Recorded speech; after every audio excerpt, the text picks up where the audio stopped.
हर student की life में एक ऐसा टीचर जरूर होता है जिससे हमें सबसे ज़्यादा डर लगता है ना। और अगर हमने उस टीचर का होमवर्क ना किया हो तो वो डर दुगना हो जाता है। ऐसे में स्कूल जाने का बिल्कुल मन नहीं करता, बस ऐसा लगता है कि कहीं छुप जाओ। हमारी कहानी का हीरो एक छोटा सा लड़का जिसका नाम है फ्रांज। उसके लिए वो डरावने टीचर थे एम हेमल। और आज फ्रांस की हालत भी कुछ ऐसी ही थी क्योंकि उसने भी अपना होमवर्क नहीं किया था। हेलो एवरीवन, क्लास 12th का पहला और सबसे यादगार chapter the last lesson by Alphonse Daudet की दिल को छू लेने वाली कहानी सुनेंगे। ये कहानी फ्रेंच की उस दिन की है जो एक आम दिन की तरह शुरू हुआ पर उसकी जिंदगी का सबसे इम्पोर्टेंट दिन बन गया। चलिए शुरू करते हैं। तो उस सुबह फ्रांस स्कूल के लिए बहुत लेट हो गया था और उसे एम एमएल से डांट पड़ने का बहुत डर लग रहा था। क्यों?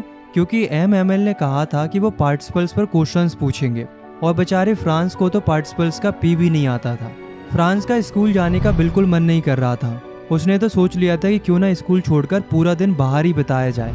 और वैसे भी दिन ही इतना सुहाना, इतना खूबसूरत था कि दिल करता था कि बस उस पल में खो जाए। मौसम वार्म और ब्राइट था, हल्की हल्की धूप पड़ रही थी, बर्ड्स चहचहा रही थी और दूर एक खेत में प्रूसियन सोल्जर्स ड्रिल कर रहे थे, जैसे कोई ग्रैंड परेड चल रही हो। ये सब फ्रेंच को स्कूल से कहीं ज़्यादा इंटरेस्टिंग लग रहा था। लेकिन फिर उसने अपने मन को समझाया, उसने हिम्मत की और स्कूल की तरफ तेजी से दौड़ पड़ा। उसके लिए तो ये एक बिल्कुल आम सा दिन लग रहा था, लेकिन उसे क्या पता था कि ये दिन उसकी ज़िंदगी का रुख ही बदल देगा। रास्ते में जब फ्रांस टाउन हॉल के पास से गुजरा तो उसने देखा बुलेटिन बोर्ड के सामने भीड़ लगी हुई है। वो बड़ा सा बोर्ड जहाँ पिछले 2 साल से सिर्फ बुरी खबरें चिपकती आई थी। फ्रैंको प्रूसियन वॉर्स की अपडेट्स, हारी हुई बैटल्स, नए नए मिलिट्री ऑर्डर्स और हर वो न्यूज़ जो लोगों के चेहरे से मुस्कान छीन लेती थी, वो उसी बुलेटिन बोर्ड पर छपती थी। फ्रेंच ने सोचा कि अब क्या बात हो गई, पर वो रुका नहीं। उसने थोड़ा सोचा, लेकिन फिर वो अपने स्कूल की तरफ बढ़ गया। जब फ्रांस स्कूल के कंपाउंड में पहुंचा तो वो हैरान रह गया। वहाँ एक अजीब सी शांति थी। हमेशा तो स्कूल शुरू होने से पहले काफ़ी शोर शराबा होता था। डेस्क के खिसकने की आवाज़ें आती थीं, बच्चों के एक साथ लेसन्स रिपीट करने का शोर आता था जो गली तक सुनाई देता था। पर आज हर जगह शांति थी, बिल्कुल संडे मॉर्निंग जैसे मानो स्कूल की छुट्टी हो। फ्रेंच को ये खामोशी थोड़ी अजीब लग रही थी, बेचैन कर रही थी। उसे ऐसा लग रहा था कि आज कुछ तो अलग है। फ्रांस डरते डरते सांस रोके क्लासरूम के अंदर गया। उसके मन में एक ही डर था कि अब तो एम हेमल से जोर की डांट पड़ेगी। लेकिन उसे एक सरप्राइज मिलता है। एम हेमल ने उसे गुस्से से देखने की बजाय बड़े प्यार से कहा कि जल्दी से अपनी जगह पर बैठ जाओ लिटिल फ्रांस, हम तुम्हारे बिना शुरू कर ही रहे थे। फ्रांस हैरान रह गया कि सर को अचानक से ये हो क्या गया है। फ्रांस जल्दी से अपनी सीट पर बैठ गया। जैसे जैसे उसका डर थोड़ा कम हुआ, उसने आसपास देखना शुरू किया और तब उसकी नज़र गई एम हेमल पर। आज उन्होंने अपने स्पेशल ओकेशन वाले कपड़े पहने हुए थे। उनका ग्रीन कोट, फ्रिल्ड शर्ट और एक छोटी सी ब्लैक सिल्क कैप, सब कुछ बहुत सुंदर लग रहा था। फ्रेंच ने सोचा कि सर तो ऐसे कपड़े सिर्फ प्राइज डे या इंस्पेक्शन के दिन पहनते हैं, पर आज क्यों? आज तो ऐसा कुछ है ही नहीं। और फिर फ्रांस की नज़र गई क्लास के पीछे और उसका मुंह खुला का खुला रह गया। वो बेंचें जो हमेशा खाली रहती थी, आज वहाँ गांव के बड़े बड़े लोग बैठे हुए थे, बिल्कुल शांत, जैसे स्टूडेंट्स हों।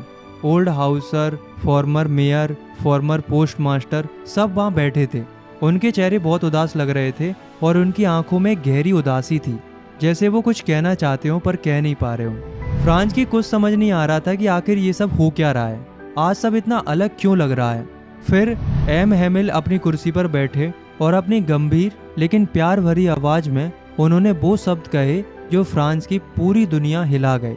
My children, this is the last lesson I shell give you. France के लिए ये बात बिजली की तरह थी, जैसे अचानक उसके सिर पर एक थंडर क्लैप हो गया हो। वो हक्का बक्का रह गया।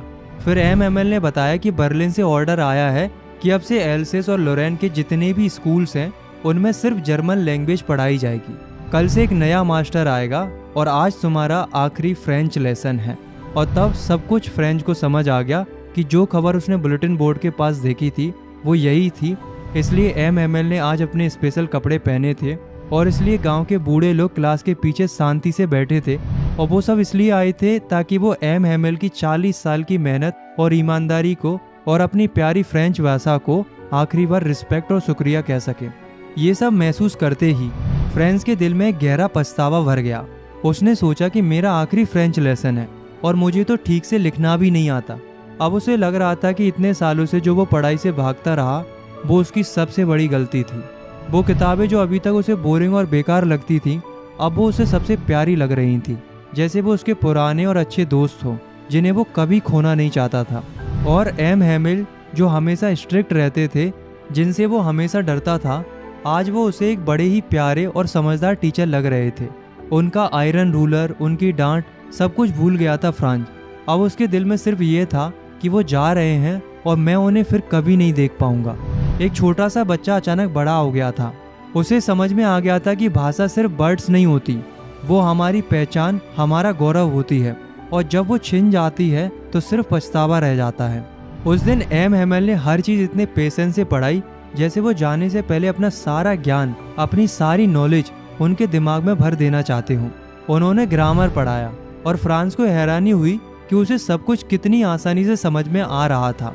मैंने कभी इतने ध्यान से नहीं सुना था और एम हैमिल ने भी कभी इतनी पेशेंसली सब कुछ नहीं समझाया था। वो एक नॉर्मल क्लास नहीं थी, वो एक अनमोल पल था जिसमें हर वर्ड, हर लाइन जैसे दिल में उतर रही थी। वो चाहता था कि बस सब कुछ सीख ले, सब कुछ याद कर ले, पर वक्त निकलता जा रहा था। उसे लग रहा था कि अगर आज उसने अपनी लैंग्वेज को नहीं पकड़ा तो कल ये उसके पास नहीं रहेगी।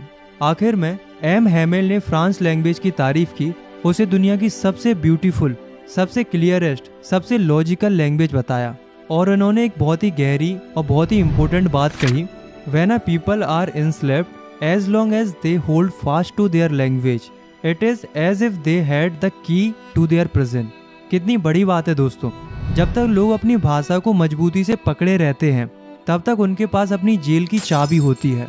कहने का मतलब ये है कि जब किसी कम्युनिटी के ऊपर कब्जा हो जाता है लेकिन वो लोग अपनी भाषा को नहीं छोड़ते हैं तो ऐसा होता है जैसे उनके पास अपनी जिंदगी की जेल की चाबी हो।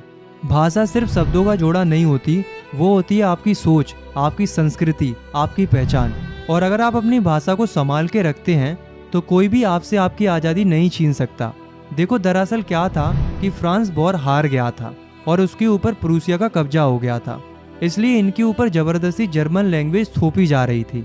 इसलिए एम हैमिल ने यही कहा कि जब तक आप अपनी भाषा को जिंदा रखते हो तब तक आपके पास अपनी जेल की चाबी होती है, और जब आप अपनी भाषा को संभाल के रखते हैं तो दुनिया की कोई ताकत आपसे आपकी आज़ादी नहीं छीन सकती। आगे फ्रांस देखता है कि छत पर कबूतर धीरे से गुटरगू कर रहे थे।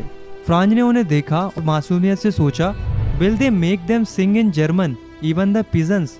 क्या ये लोग कबूतरों को भी जर्मन में गाने पर मजबूर करेंगे? एक बच्चे का ये सवाल उस जुल्म की पूरी कहानी बयां कर रहा था। और फिर चर्च की घड़ी ने 12 बजाए, एंग्लस प्रेयर बेल बजती है।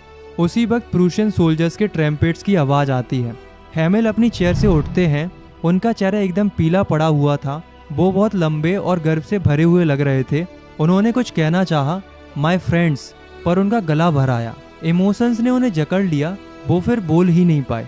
फिर वो ब्लैक बोर्ड की तरफ मुड़े, चौक का एक पीस उठाया और अपनी पूरी ताकत से जितना बड़ा वो लिख सकते थे उन्होंने लिखा, वाइव ला फ्रांस। इसका मतलब होता है लॉन्ग लिव फ्रांस। फिर वो रुके, अपना सिर ब्लैक बोर्ड से टिका लिया और बिना कुछ कहे हाथ से इशारा किया, school is dismissed, you may go, the last lesson was over. पर उसका सबक जिंदगी भर के लिए था। तो दोस्तों, द लास्ट लेसन सिर्फ एक कहानी नहीं है, ये एक एहसास है। ये हमें याद दिलाती है कि हम अक्सर चीज़ों की, आज़ादी की और अपनी जुबान की वैल्यू तभी समझते हैं जब वो हमसे छिनने वाली होती है। ये कहानी है एक टीचर की जिन्होंने अपने आखिरी लेसन में सिर्फ ग्रामर नहीं बल्कि देश प्रेम और सेल्फ रिस्पेक्ट का सबसे बड़ा लेसन पढ़ाया। और ये कहानी है एक बच्चे की जिसने एक ही दिन में पछतावे से लेकर अपनी भाषा से प्यार तक का लंबा सफर तय किया। तो दोस्तों, अपनी भाषा से प्यार कीजिए क्योंकि यही है आपकी पहचान और यही है आपकी आज़ादी की चाबी। उम्मीद है आपको ये लेसन पसंद आया होगा। अगर आपने इस कहानी के मैसेज को अच्छे से महसूस किया है तो लाइक और सब्सक्राइब कर सकते हो। और अगली वीडियो में हम मिलेंगे ऐसे 2 बच्चों से जिनका बचपन गरीबी और मजबूरी के धूप में कहीं खो गया है। उसे देखने के लिए यहाँ क्लिक कीजिए।